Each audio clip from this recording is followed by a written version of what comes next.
Mana bu Oyjonniki, ikkita kollagen. Bittasi meniki, bittasi Oyjonniki. Mana meni ikkita kollagenim tabletkali bemalol olsam ichaman.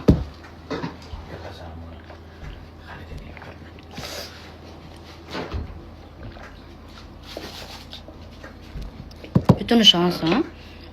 Juda ham foydali. Men buni ikkitadan 2 mahal ichaman. Nega? Chunki doimiy men fitness trenirovkadaman.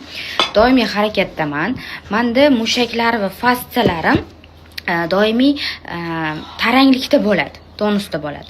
Aynan mana shu taranglikka yetkazib olishim kerak. O'rniga o'rin yetkazib olish kerak. Ba'zi har kuni xolodetsi yomiymiz. Ba'zi oqsil yeganimiz bilan bizdan kollagen kerak tanamizga. Har doim biz askorbinoviy kislota bilan yomiymiz. Har doim bizda glyukosamin va xondroksitlar bo'lmaydi oziq-ovqatimizda. Shuning uchun ham shuni ichaman.